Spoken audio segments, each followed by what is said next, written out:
चंदन फासी versus state of Bihar या केसमध्ये आरोपींना शिक्षा लागलेली होती। पटना हायकोर्टाने त्यांना शिक्षा सुनावलेली होती, परंतु आरोपी गेले सुप्रीम कोर्टामध्ये। तर सुप्रीम कोर्टाने पटना हायकोर्टाने जी शिक्षा लावलेली होती ती रद्द केली आणि सुप्रीम कोर्टाने पटना हायकोर्टाला रिट्रायलचा आदेश दिला। तर या केसच्या बाबत असं झालं आहे की पटना हायकोर्टाने आरोपीला त्याची बाजू मांडून देण्याची संधी दिली नाही आहे। आणि म्हणजेच काय तर फेअर ट्रायल व्हायला पाहिजे, दोन्ही बाजू पूर्णपणे ऐकून घेतल्या पाहिजेत आणि त्याची सुनावणी झाली पाहिजे आणि त्याचा निकाल दिला पाहिजे। परंतु पटना हायकोर्टाने फेअर ट्रायलच्या ज्या रिक्वायरमेंट्स होत्या त्या पूर्ण केलेल्या नाहीत।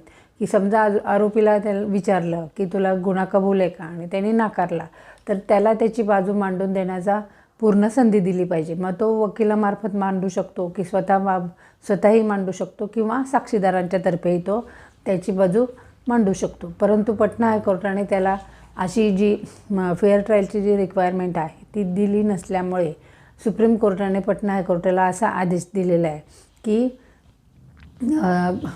हे जे फेअर ट्रायलची रिक्वायरमेंट पूर्ण न झाल्यामुळे ही आहे ती शिक्षा रद्द केलेली आहे आणि रिट्रायल करावी। आता CRPC 313 प्रमाणे आरोपीला त्याची बाजू मांडून देण्याची संधी दिली पाहिजे की गुन्हा कबूल आहे का नाही। आणि आता जे BNSS प्रमाणे 351 सेक्शन 351 प्रमाणे त्याला त्याची गुन्हा कबूल नसेल तर त्याला त्याची बाजू मांडून देण्याचा हक्क आहे। तर अशा प्रकारे सुप्रीम कोर्टाने पटना हायकोर्टाची जी शिक्षा दिलेली होती ती रद्द करून रिट्रायल करण्याचा आदेश दिलेला आहे।